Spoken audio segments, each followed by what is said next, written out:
सुप्रभात बच्चों, कैसे हैं आप लोग? अच्छे हैं? घर पे रहिए और सुरक्षित रहिए। तो मैं हूँ आपकी हिंदी की अध्यापिका नीलम सिंह। ठीक है बच्चों आज से हम शुरू करेंगे अपना हिंदी का कोर्स। तो बच्चों हमारी कौन कौन सी पुस्तकें होंगी वो हम आपको पहले बता देते हैं। हमारी पहली पुस्तक है क्षितिज भाग 1, ठीक है। और हमारी दूसरी पुस्तक है नवयुग हिंदी व्याकरण तथा रचना। ये 2 भाग में है, आपका 9 और आपका 10 दोनों ही इसी में चलेगा, ठीक है। आधा भाग 9th क्लास के लिए, 9वीं कक्षा के लिए, और आधा भाग 10th क्लास के लिए। तो आपको आधा ही पढ़ना है इसमें, ठीक है। और आपको इसके लिए 2 कॉपी बनानी है। कॉपी बनाइए, चाहे रजिस्टर बनाइए, एक हिंदी क्षितिज के लिए और एक हिंदी व्याकरण के लिए, ठीक है। आपकी कॉपी कैसे होनी चाहिए? नीट एंड क्लीन होनी चाहिए, ब्राउन कलर्स के पेपर से कवर्ड होनी चाहिए, एक नेम स्लिप लगी होनी चाहिए जिसपे आपको क्या करना है, अपना नाम, अपनी कक्षा, अपना विषय डालना है, ठीक है। और उसके बाद हम आते हैं इंडेक्स पर। इंडेक्स पे आपको क्या करना है, आपको 9th क्लास के बच्चे आपको मालूम ही होगा। इंडेक्स में आपको सीरियल नंबर डालना है, जो जो पाठ हम पढ़ाते जाएंगे उस पाठ का शीर्षक आपको डालना है, दिनांक डालनी है और पेज नंबर डालना है। रिमार्क आपको छोड़ देना है क्योंकि रिमार्क हम खुद साइन करेंगे। तो आज बच्चों हम पढ़ेंगे अपना क्षितिज पुस्तक से। किससे पढ़ेंगे? क्षितिज पुस्तक से पढ़ेंगे। कौन सा लेसन पढ़ेंगे? क्षितिज में 2 भाग है हमारा, एक गद्य है और एक पद्य है, ठीक है। पद्य में हमारी कविताएं आती हैं और गद्य में हमारा कहानी, नाटक इत्यादि विधाएं आती हैं, ठीक है। तो आज हम पढ़ेंगे अपने काव्य खंड से। काव्य खंड में हमारा पहला चैप्टर है कबीर, ठीक है। तो निकालिए अपना Kabir chapter 89 page number 89 Kabir. तो सबसे पहले हम कबीर के बारे में कुछ चर्चा करते हैं।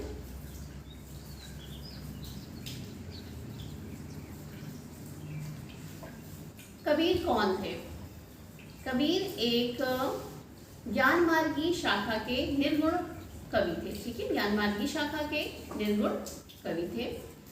इनका जन्म कहाँ हुआ था? इनका जन्म वाराणसी में हुआ था 1398 ईस्वी में।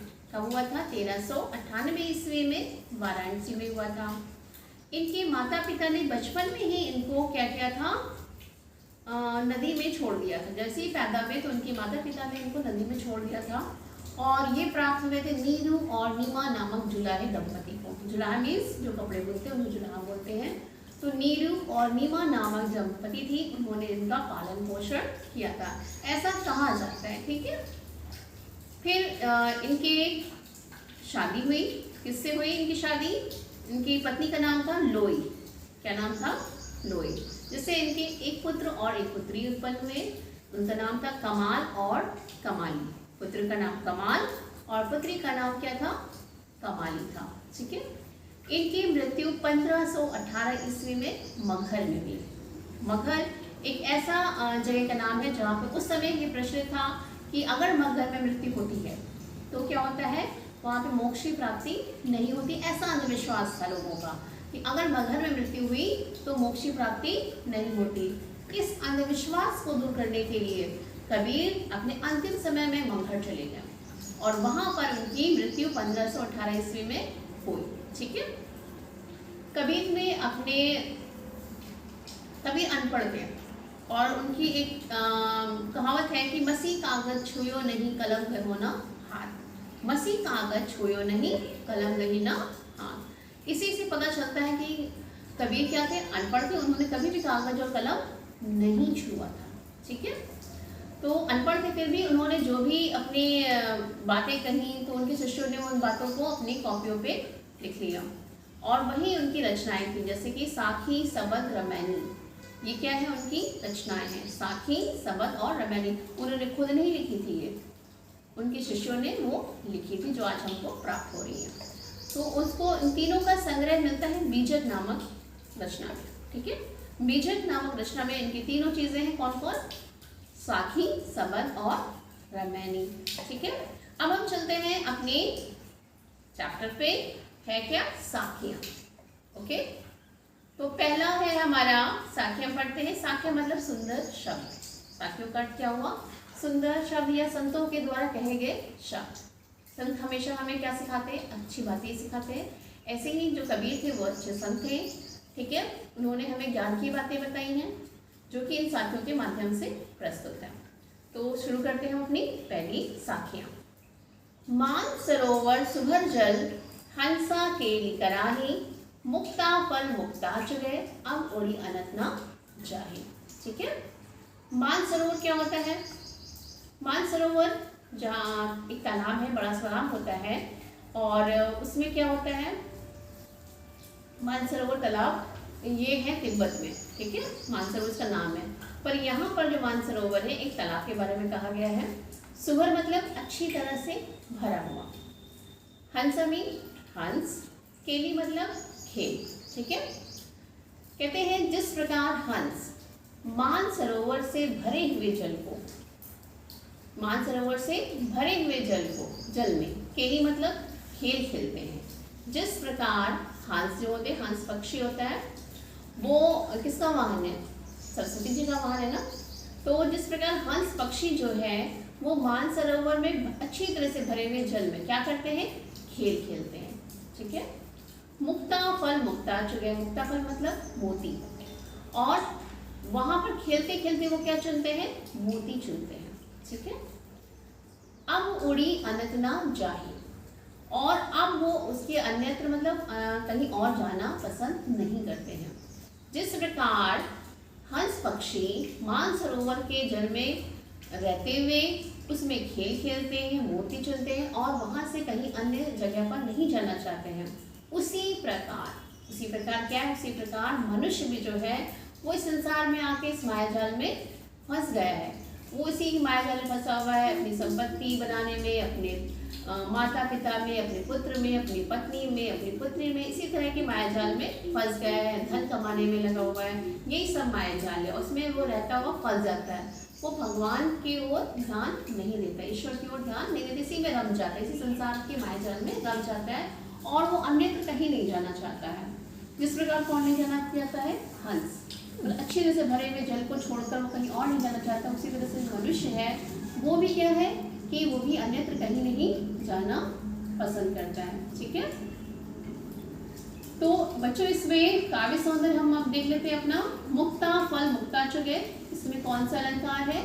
अनुप्रास अलंकार है, क्योंकि इसमें मां वर्ण की आवृत्ति कई बार हुई है, और अनुप्रास अलंकार हमारा क्या कहता है? जहाँ पर एक ही वर्ण की आवृत्ति बार बार हो वहां पे कौन सा अलंकार होता है? अनुप्रास अलंकार होता है।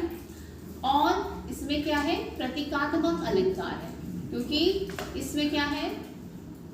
मानसरोवर प्रतीकात्मक अलंकार है। क्यों? क्योंकि इसमें मानसरोवर, हंस और मोती एक प्रतीक के रूप में प्रकट होते हैं यहाँ पर, ठीक है। अब हम दूसरा देखते हैं। प्रेमी ढूंढत मैं फिरो, प्रेमी मिले ना कोई, प्रेमी को प्रेमी मिले सब विषमृत होय, ठीक है। प्रेमी ढूंढत मैं फिरो, यहाँ प्रेमी से तात्पर्य है प्रेम रूपी ईश्वर, यानी प्रेमी रूपी ईश्वर। यहाँ ईश्वर को प्रेमी कहा गया। भक्त कहता है कि प्रेमी ढूंढत मैं फिरूं, मैं उस प्रेमी रूपी ईश्वर को ढूंढ रहा हूँ, ठीक है। प्रेमी मिले ना कोई, लेकिन मुझे वो ईश्वर रूपी प्रेमी नहीं प्राप्त हो रहे हैं। प्रेमी को प्रेमी मिले, लेकिन जिस दिन मुझे अपना ईश्वर रूपी प्रेमी मिल जाएगा उस दिन क्या होगा? सब विष अमृत होए, उस दिन जो विष है वो अमृत में बदल जाएगा, यानी कि जो हमारे कष्ट हैं, कष्ट रूपी जो विष है हमारा, वो सुख रूपी अमृत में बदल जाएगा। क्या होगा? जैसे प्रेमी ढूंढत मैं फिरो, यानी कि मैं ईश्वर रूपी प्रेमी को ढूंढ रहा हूँ, पर मुझे ईश्वर रूपी प्रेमी नहीं मिल रहा है। प्रेमी को प्रेमी मिले, और जिस दिन मुझे ईश्वर रूपी प्रेमी प्राप्त हो जाएगा उस दिन जितने भी हमारे जो जहर है, विष है, वो क्या हो जाएगा? अमृत हो जाएगा, ठीक है। यानी कि जो भी हमारे कष्ट है वो किसके समान है? विष के समान है, और जो भी सुख है हमारा वो अमृत के समान है, ठीक है। विष क्या करता है? विष इंसान को मार देता है, और अमृत क्या करता है? इंसान को अमर कर देता है, अमर करता है ना। तो अब हम इसमें देखते हैं अपना काव्य सौंदर्य देखते हैं। सब विष अमृत होई, सभ्य समृद्ध हुई क्या है हमारा विरोधाभास अलंकार, क्योंकि विरोध हुआ है, विष को अमृत के साथ विरोध हुआ है। ठीक है, तीसरा लिखते हैं हस्ती चढ़िए ज्ञान को सहज दुलीचा डाई, स्वान रूप संसार है भूकंदे झक मारी। ठीक है, हस्ती चढ़िए ज्ञान को, ज्ञान रूपी हस्ती मतलब हाथी, हस्ती माने क्या होता है हाथी। कहते हैं कि कबीरदास जी कहते हैं कि ज्ञान रूपी हाथी पर क्या करना चाहिए, चढ़िए मतलब सवारी करनी चाहिए, हस्ती चढ़िए ज्ञान को, यानी ज्ञान रूपी हाथी पे हमें क्या करना चाहिए, सवारी करनी चाहिए। सहज दुलीचा डाली, दुलीचा माने होता है कालीन। ठीक है, गलीचा इसको हम बिछाते हैं। ठीक है, आपने देखा होगा हाथी के पीठ पर एक कालीन या गलीचा टाइप का बिछाया जाता है, इस पर हम बैठते हैं। तो कहते हैं कि ज्ञान रूपी हाथी पे सवारी कीजिए और सहज दुलीचा डाली, और साधना रूपी, साधना रूपी क्या करना, गलीचा बिछाना चाहिए। ठीक है, स्वान रूप संसार है, स्वान मतलब कुत्ता, ये संसार कैसा है, एक कुत्ते के समान है। भूखंड दे झक मारी, जो क्या करता है, भूखंड दे मतलब भूखते भूखते क्या करता है, झक मार के एक दिन चुप हो जाता है। अर्थात कहने का तात्पर्य ये है कि हमें ज्ञान के मार्ग पर ही अग्रसर होना चाहिए, ज्ञान के मार्ग पर ही हमको आगे बढ़ना चाहिए और उस पर बैठ के ज्ञान की ही हमें साधना करनी चाहिए, अन्य हमें किसी की साधना नहीं करनी चाहिए। क्योंकि ये संसार है, यहाँ पे लोग जब भी हम अच्छे काम करते हैं तो क्या करते हैं, पीछे से हमें नकारात्मक ही संदेश देते हैं कि ये मत करो वो मत करो। ठीक है, तो उनको हम कहते हैं कि वो भूखने दो, उनको बोलने दो, एक दिन वो झक मार के क्या होंगे, चुप हो जाएंगे। जैसे जब हाथी चलता है तो उसके पीछे कुत्ते भौंकते हैं, लेकिन हाथी अपनी चाल चलता रहता है, अपनी मस्ती में चाल चलता रहता है, वो रुकता नहीं है, वो चलता रहता है। और कुत्ते भौंकते भौंकते भौंकते भौंकते एक दिन क्या होते हैं, शांत हो जाते हैं। ठीक है, तो वैसे ही मनुष्य को भी चाहिए कि अपने ज्ञान की सवारी करें और साधना रूपी गलीचे पे बैठे, क्योंकि ये और बाकी संसार के लोगों पर ध्यान ना दें, संसारिक लोगों पर ध्यान ना दें, क्योंकि वो उनका काम क्या है, उनको सिर्फ रोकना है आता है। वो भूखते हैं और चिल्लाते हैं, लेकिन वो एक दिन शांत होकर बैठ जाएंगे। आप अपने ज्ञान रूपी साधना में तत्पर रहें। अब इसमें हम देखते हैं कि काव्य सौंदर्य हमारा क्या है। इसमें हमारा काव्य सौंदर्य है सोई संत सुजान। लास्ट लाइन देखिए इसकी, सोई संत सुजान। इसमें कौन से वर्ण की आवृत्ति हुई है, सावर्ण की, बार बार हुई ना, सोई संत सुजान। तो जब जहाँ पर एक ही वर्ण की आवृत्ति बार बार हो, कौन सा अलंकार होता है, अनुप्रास अलंकार। ठीक है, और मतभेदों में नहीं पढ़ने की बात कही गई है, मतलब किसी भी मतभेद में इसमें नहीं पढ़ना चाहिए। पांचवा देखते हैं, हिंदू मुआ राम कहे मुसलमान खुदाई, कहे कबीर सो जीविता जो दुहु के निकट ना जाए। ठीक है, कहते हैं कबीरदास जी कहते हैं कि हिंदू जो है, मुझ में हिंदू व्यक्ति जो होता है वो राम राम को ढूंढता है, मुसलमान खुदा खुदा को ढूंढता है। ठीक है, कहे कबीर सो जीविता, कबीरदास जी कहते हैं लेकिन वास्तव में वही व्यक्ति जीवित है जो दुहु के निकट न जाए, जो इन दोनों के चक्कर में नहीं पड़ता है। कहने का मतलब है कि हिंदू जो है वो सिर्फ क्या कहता है, राम है राम है राम है, मुसलमान कहता है कि खुदा है खुदा है खुदा है। इसी चक्कर में दोनों लोग आपस में लड़ाई करते रहते हैं, झगड़ा करते रहते हैं, लेकिन वास्तव में वो ईश्वर की साधना नहीं करते हैं। वो सिर्फ अपने धर्म के लिए, वो अपने धर्म के लिए, दोनों अपने अपने धर्म के लिए सिर्फ लड़ते हैं और लड़ते लड़ते एक दिन वो मर जाते हैं। लेकिन वास्तव में क्या वो सच्ची उपासना करते हैं, नहीं कर पाते, क्योंकि उनको क्या है, अपने धर्म के लिए लड़ना है। ठीक है, तो वो लड़ते लड़ते एक दिन खत्म हो जाते हैं, लेकिन वो ईश्वर की उपासना नहीं कर पाते, सिर्फ धर्म के चक्कर में लड़ते ही रहते हैं। कहे कबीर सो जीविता, तो कबीरदास जी आगे कहते हैं कि वास्तव में वही व्यक्ति जीवित है जो इन दोनों के चक्कर में न पड़कर केवल सच्ची उपासना करता है, जो इन दोनों के निकट नहीं जाता है, इन झगड़ों में नहीं फंसता है, इन धर्म संप्रदायों में नहीं पड़ता है, वो ही वास्तव में क्या है, सही व्यक्ति है, सही मनुष्य है। वही वास्तव में मनुष्य या वही वास्तव में जीवित रहता है जो इन दोनों के निकट नहीं जाता है। अब हम देखते हैं इनका कार्य सौंदर्य। ने क्या किया है, सरल विचारों से भाव का प्रदर्शन किया है। ठीक है, सरल विचारों से, और इसमें संप्रदायों से दूर रहने की बात कही गई है। ठीक है, अब हमारा अगला है, कामा फेरी काशी भया राम ही भया रहीम, मूड चून मैदा भया बैठी कबीरा जी। काबा फिरी काशी भया, रामई भया रहीम। कबीरदास जी कहते हैं चाहे वो काबा हो, काबा क्या होता है, जहाँ पे मुस्लिम लोगों का तीर्थ स्थल का नाम क्या है, काबा। और काशी, काशी ये हिंदू लोगों का तीर्थ स्थल है। कहते हैं चाहे आप काबा जाओ, काशी जाओ, ठीक है, चाहे आप हिंदुओं के तीर्थ स्थल में जाओ और चाहे मुस्लिम तीर्थ स्थल में जाओ, मिलते कौन है वहाँ पे, मिलता तुम्हें परमात्मा ही है, ठीक है। राम ही भया रहीम, राम भी एक ही है और रहीम भी एक ही है, मतलब दोनों ही एक ही परमात्मा की संतानें हैं, बस उनका स्वरूप अलग अलग है। उनका क्या है, स्वरूप अलग अलग है। चाहे हम उसको राम कह लें और चाहे हम उसको रहीम कह लें, लेकिन एक ही परमात्मा के वो अंश हैं। आगे देखिए, मोट चून मैदा भया, मोट मतलब मोटा, मोटा मतलब मोट चून का मतलब हुआ मोटा जो गेहूं होता है, और जब हम उसको चक्की में पीसते हैं तो क्या बनता है, आटा बनता है। और आटे को भी अगर और महीन पीस दे तो क्या बनता है, वो मैदा बन जाता है। लेकिन उसका जो मेन पार्ट है, मतलब जो वो अपने उसमें क्या है, गेहूं ही तो है। गेहूं से ही हमने क्या बनाया, आटा बनाया, और आटे से ही हमने क्या बनाया, मैदा बनाया। तो गेहूं के ही तो अंश आटा और मैदा है, जैसे कि परमात्मा के ही अंश राम और रहीम है, वैसे ही गेहूं के अंश क्या है, आटा और मैदा है। मोट चून मैदा भया, कहते हैं कि गेहूं जो है, गेहूं को पीसने पर वो बनता है आटा, और आटे को महीन और पीस लो तो बन जाता है मैदा, क्योंकि स्वरूप क्या है, अलग अलग है। ये आटा और मैदा ये स्वरूप अलग अलग है, लेकिन है क्या वो वास्तव में, है तो वो गेहूं है ना, गेहूं से बना हुआ है।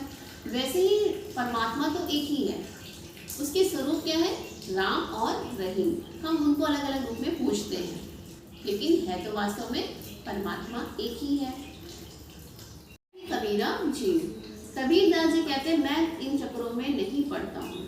इन चक्रों में कि ये राम है ये रहीम है, मैं दोनों की ही उपासना करता हूँ, चाहे वो हमें किसी भी रूप में मिले, चाहे वो राम के रूप में मिले और चाहे रहीम के रूप में मिले, मैं दोनों की ही उपासना करता हूँ, क्योंकि मुझे मालूम है कि परमात्मा कौन है, ईश्वर क्या है, एक है, और हम उनकी क्या है, संतानें हैं। हमारे स्वरूप अलग अलग हैं, लेकिन वास्तव में ईश्वर एक है, परमात्मा एक है।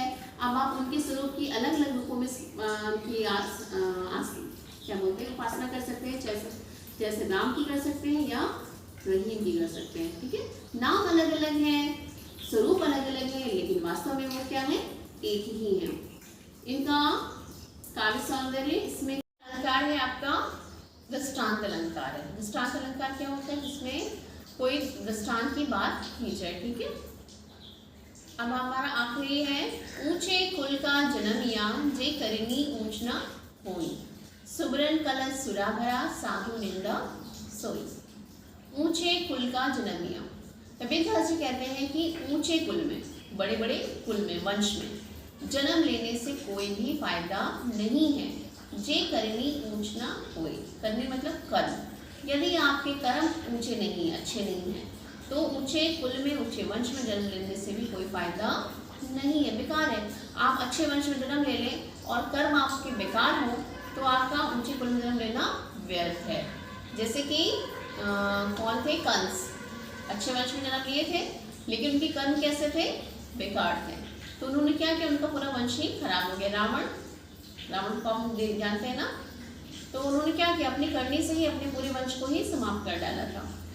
सुबरन कलश सुरा भया साधु निंदा सोई।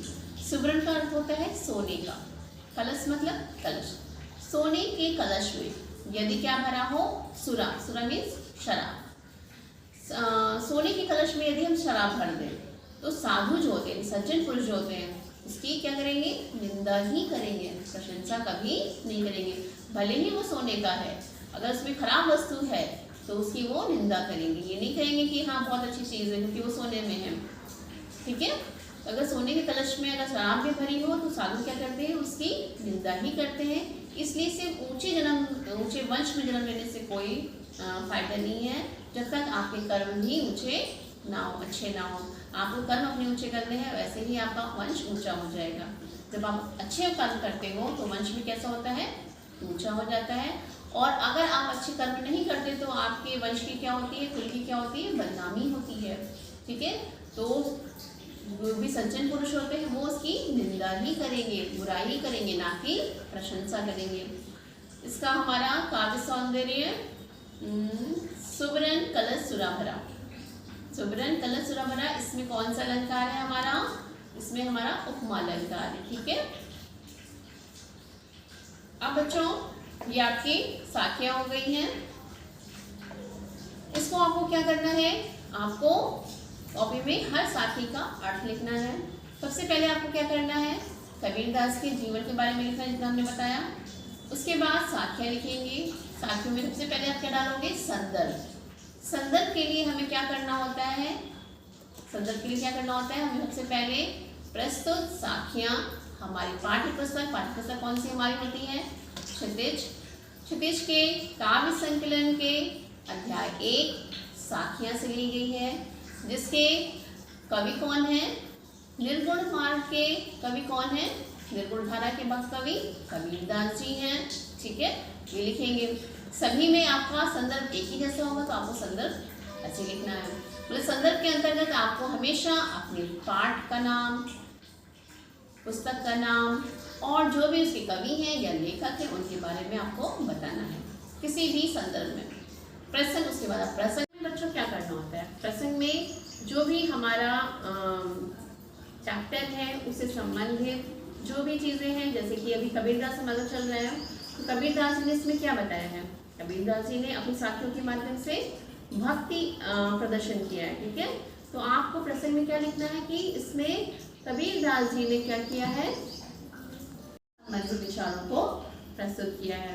जैसे कि उन्होंने क्या क्या बताया? प्रेम का महत्व बताया, संत के लक्षण बताए, ज्ञान की महिमा बताई, और बाह्य आडंबरों से क्या बताया? उसका विरोध बताया, जाति पाति का विरोध उन्होंने बताया था ना।